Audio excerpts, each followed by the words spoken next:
Everybody, this is Jim Kurtz with Harvest Harmonics, and welcome to our Ask an Expert show. Today we have a very special guest, Fernanda, and is it Heredia? I apologize. Heredia. Heredia, okay. Fernanda Heredia, she's a researcher and a worker in biophysics. She's actually in the medical industry, but she's applying biophysics, the science of applying the laws of physics to biological phenomena. She's actually working in the medical field, and obviously with us in the agricultural field, we figured this would be a really good opportunity to discuss biophysics and help people understand more about what this exciting science is up to. So thank you very much for joining us. I'm glad to be here. Thank you, Jim, also. Likewise. So, we were talking earlier. You mentioned that you were using biophysics in your studies when you were doing your bachelor's and your master's degree to analyze plant seeds. So, tell us a little bit more about that. Yes. Good afternoon with everybody. I study biophysics in my bachelor degree, and I study physics in my master degree in Italy. So my specialty is molecular biophysics, which means that we try to understand every molecular point, every molecular function in life systems, in macromolecular systems. So with this understanding, we will be able to get a lot of application. No? So in the medical field, it's really helpful because we can analyze some bio molecular system, and to we can apply it in diagnosis. I was working in my when I got just biophysics. Here in Ecuador, a lot of people try to study plants, seeds, crowds with physics methods. So we can, a lot of crowds with radiation, with laser, with radio frequency, with UV rays. And so that is, here we use more than radiation and resonance and magnetic stimulation also. So we can compare with some dose of radiation, with some amount of magnetic stimulation, and also with electromagnetic stimulations also. So we can compare a plan with this trade and trade with these physics methods. Here, for example, in Ecuador, we don't have a big project which we can see the results. I was talking earlier with Jim, and I told him that friends of mine, they used to lose a lot of their crowds because of or the month we have a low weather, temperatures, low temperature. They can lose 100% of their crowds. So it's using these physical methods where they could improve and earn benefits from these methods. No. Exactly. So how would you describe the word biophysics to the average person that may not be familiar with it? What is it that biophysics really engages in? Biophysics is multidisciplinary. You can hear biophysics in medicine, in solid states, in astrophysics, and in industry, and petroleum also, and agriculture, with animals, because there is a speciality when if you feed animals, for example, with a trade food with physical methods. Also, you can study which is the benefits of that food that you give to the animals. So biophysics, I mean, I think is everywhere. You know, from the Mhm. point of view that if you close your eyes, you open your eyes, there is a lot of process that biophysics can study there. Uh, electric impulse that you can use to move your fingers, to write, to walk, to run, and even in your in your space that you are doing in agriculture.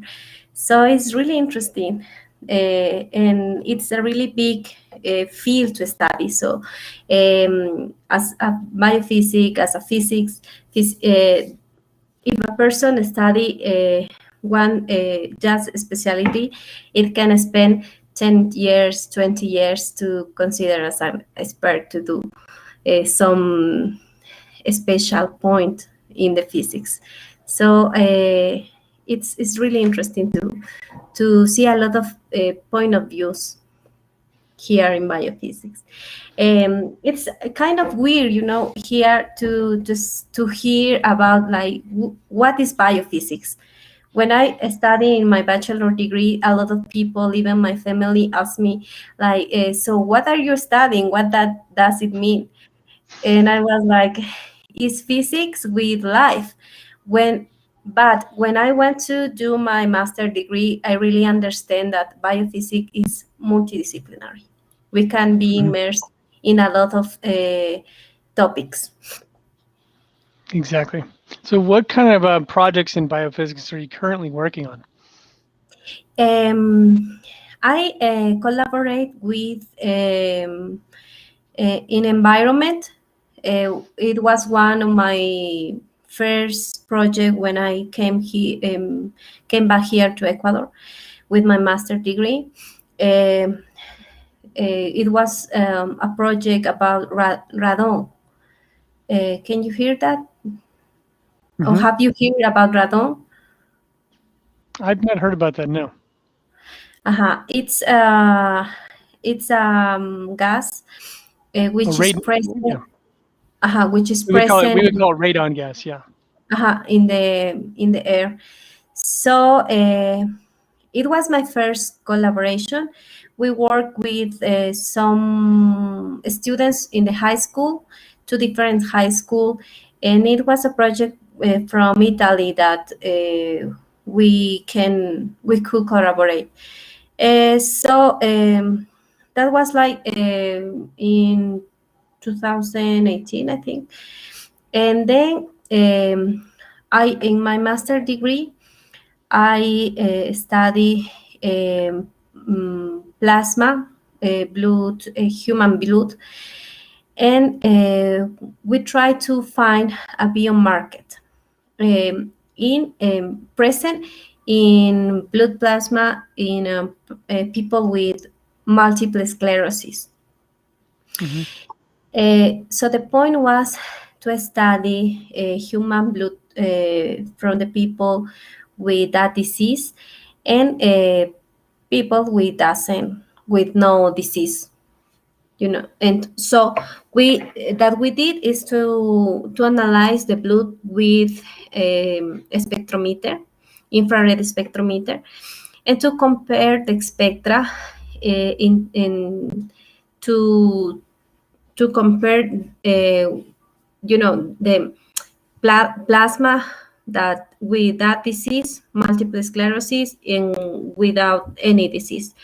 So the point was to find the zone in the wavelength which the spectra change.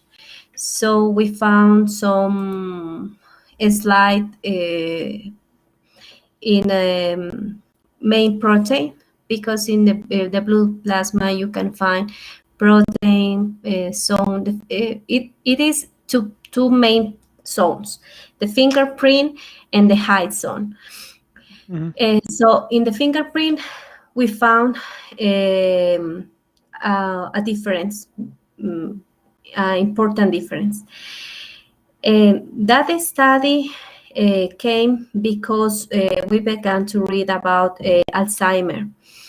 And in Alzheimer, the protein is identified. So the purpose was, the goal was to facilitate the diagnosis with people who can think that probably he can or she can have that disease.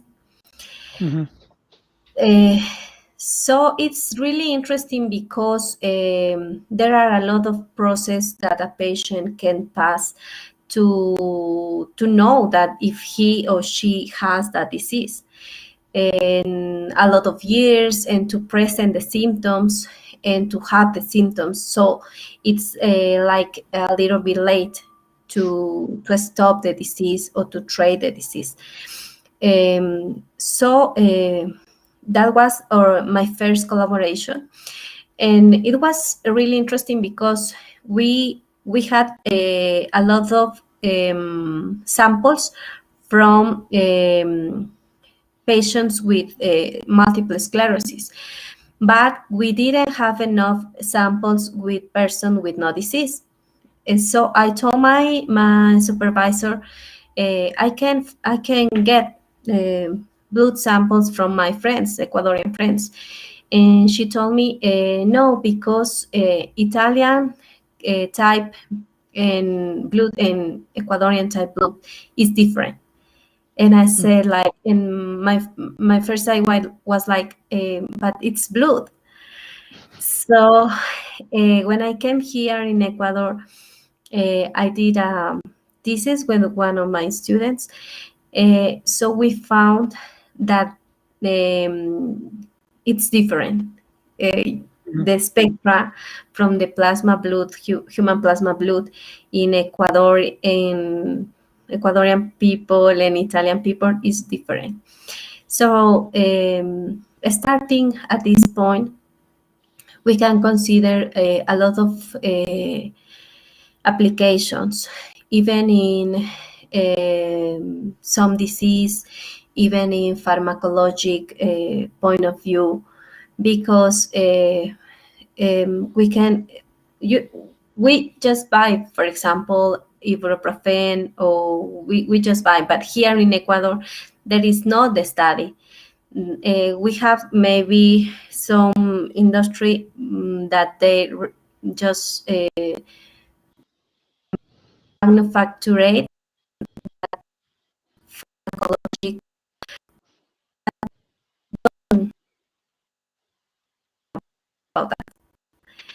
So, So biophysics.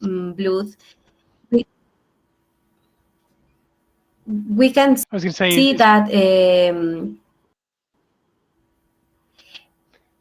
we are different.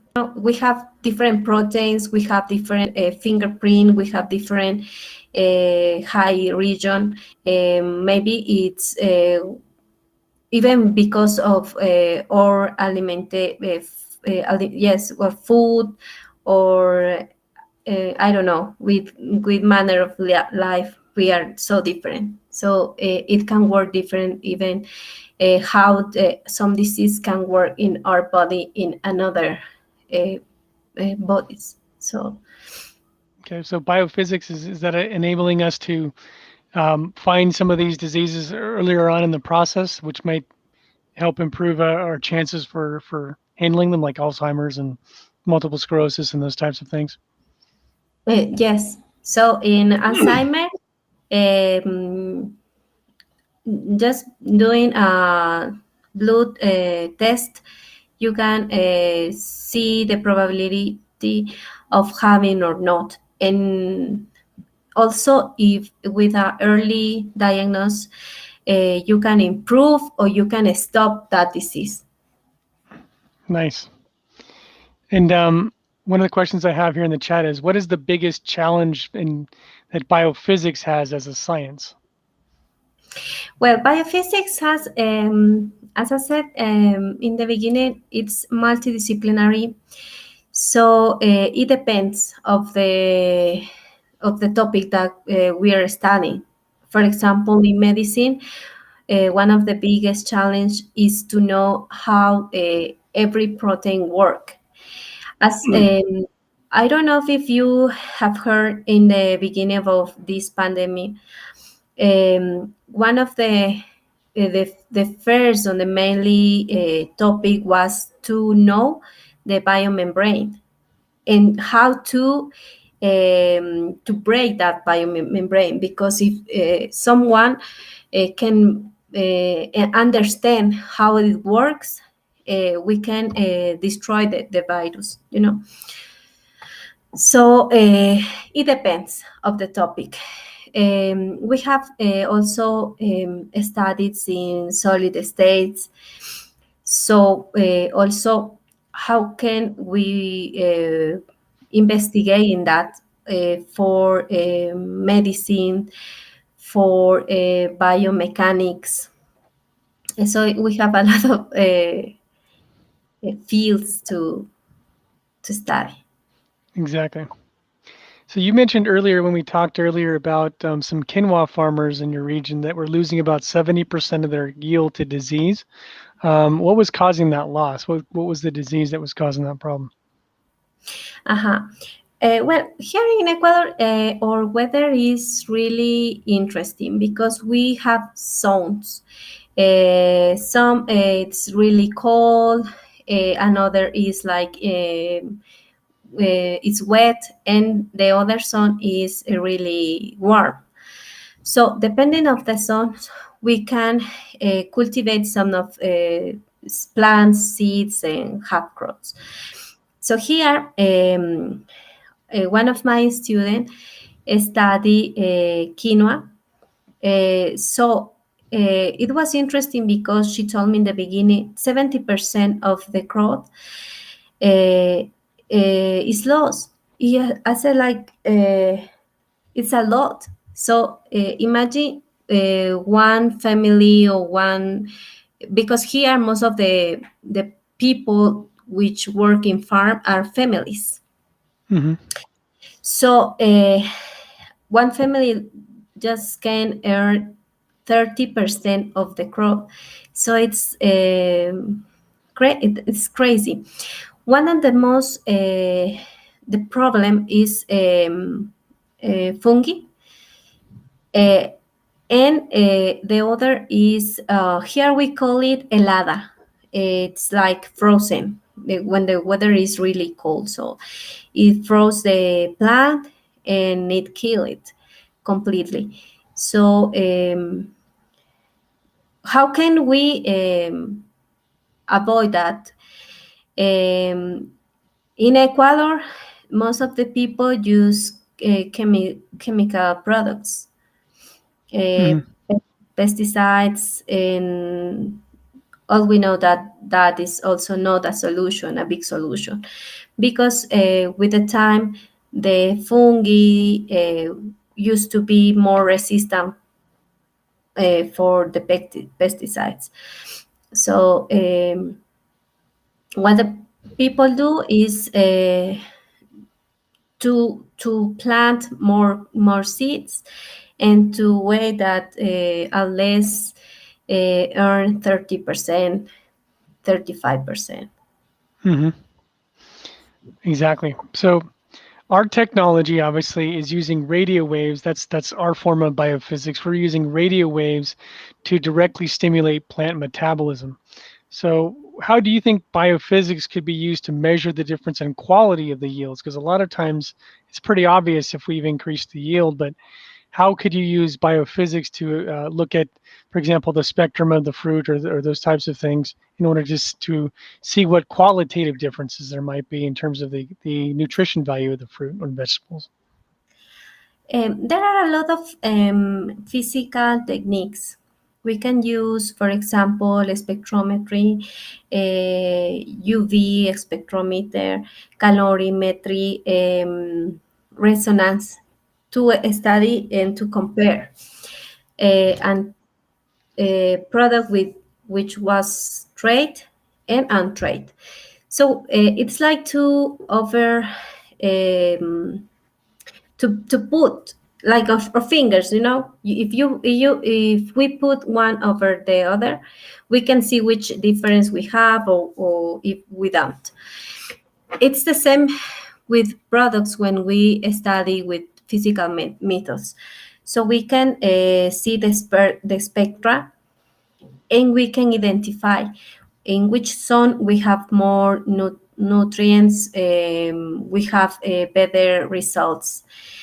And because as I was talking also earlier with Jim, and I said, for example, people used to buy what looks better. Mm-hmm. For example, if you look better a fruit than the other, obviously people would buy that fruit. For example, here, there are a lot of people that plant some fruit in the yard. So either people don't use any pesticides or chemical product. So you can find the result of that fruit that it's not so big. Maybe it's small. It doesn't have a good color, but it's really sweet. Mm-hmm. So people obviously won't buy that product. Mm-hmm. So, for example, in Italy, when I did my investigation, we had a collaboration with an hospital, Annunziata Hospital, there in Cosenza. So generally, as industry can collaboration with the university really, really, really expensive. So university have those equipment and people who like that, and to help students with thesis. So it's a really great collaboration. So industry does have a spectrometer, for example. Mm-hmm. And to understand from the biophysics point of view, it's works.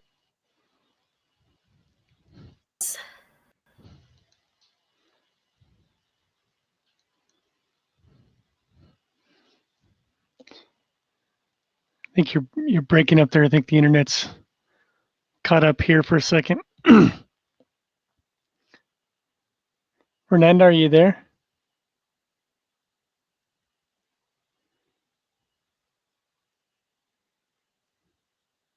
We're going to see if we can get the internet connection. I think what she's basically saying is, hospitals and other industry collaborating with universities and research allows us to utilize things like infrared spectroscopy to analyze the spectrum of fruits and vegetables to really gain a complete scientific analysis of the quality of the fruit as well. Sometimes just by looking at it, it's not always easy to tell. In our case, sometimes we use low tech techniques of just using shelf life. For example, we'll leave the fruits side by side, and and we can actually measure how long it takes those fruit to decay. So I'm not sure if looks like Fernanda dropped off. Hopefully she'll be back in a second here. But there's a number of different ways that we're using biophysics. Biophysics is being used, as Fernanda mentioned, in the medical industry, in farming industry, a number of other industries. I think she might be back here. Let's see if we can get her on here. Fernanda, are you there?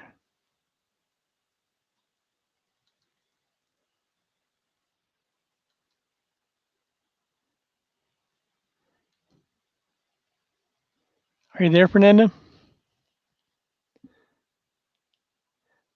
Like she froze up again. I think she's in a bad cell spot, so I'll give her another minute here. But I'll continue my thought. We'll see if she can bounce back on here. But basically, you know, the technology of biophysics is being used in a number of different disciplines, as she mentioned. It's being used for oil and energy exploration and production. It's being used in the medical field to determine diseases and possible cures for diseases. It's being used, obviously, with us here in agriculture to stimulate the biological processes of plants. Let's see here. Are you there with us, Fernanda?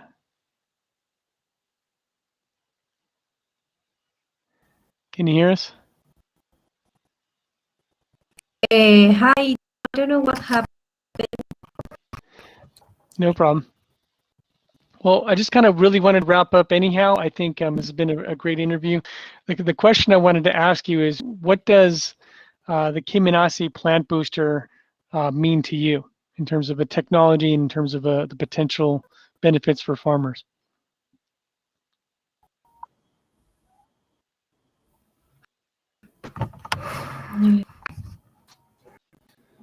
Can you hear me? Did you hear the question? Okay. Did you hear my No, question or no? Okay. My question was, I obviously we're didn't. using, okay.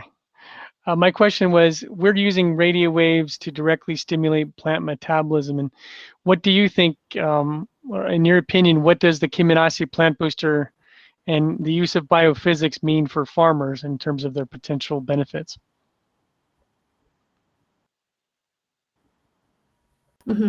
Well, it depends. For example, if we talk about Ecuador, depends of the farmers, that their purpose of or because here, for example, is a kind of good to try to help them because there are, as said, for families and they're each other to keep.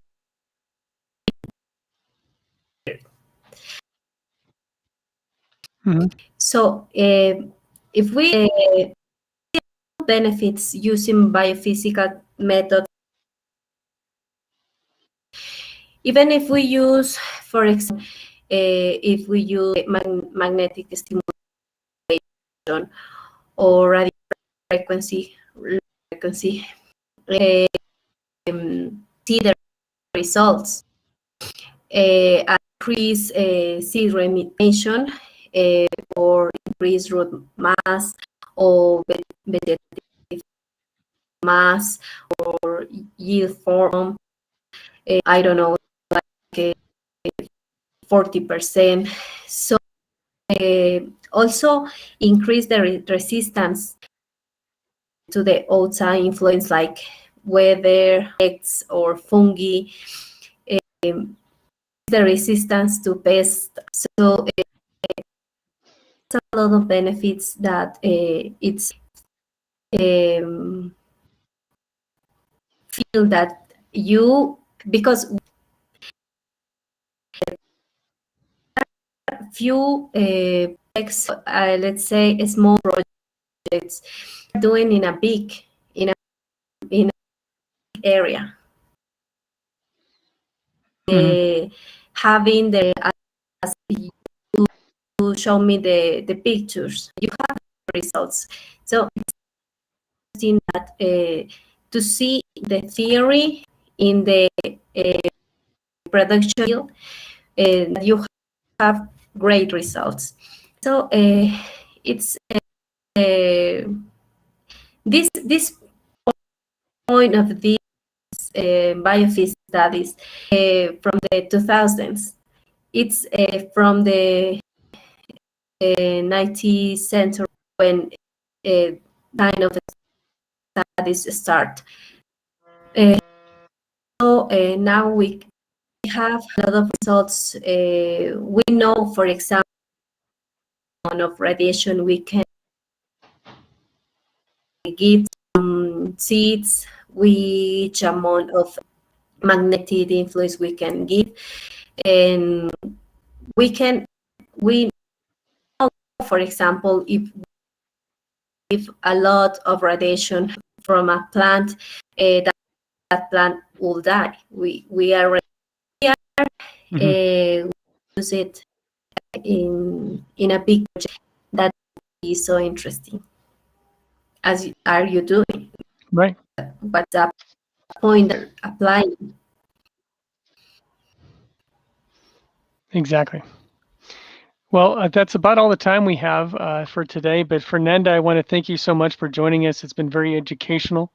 And I know a lot of our listeners here are sending a lot of love and hellos. And thank you so much for the information. It's been very, very educational. And do you have anything else you'd like to say to our audience?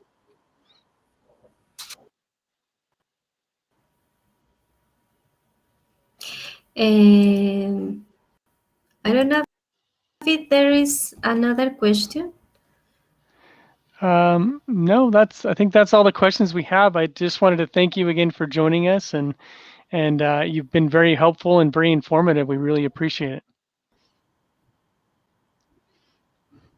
All Thank right, you too. guys. Well, I'm thank you so much. so glad to be here, and we have Great. Well, thank you so much, Fernanda. We appreciate having you, and everybody else. Thank you so much for joining us and on this episode. And stay tuned next week. We're going to be having another webinar on applying biophysics to agriculture, as well as another Ask a Farmer. And next Friday we'll have another Ask an Expert, where we have another expert from the field discussing some of these topics with you, so you can get more informed about how biophysics is influencing all fields, not just here in agriculture, but medical and other fields as well. Thank you so much, Fernanda. We really appreciate it. Thank you too. Bye-bye. All right. Bye, guys. Have a great day.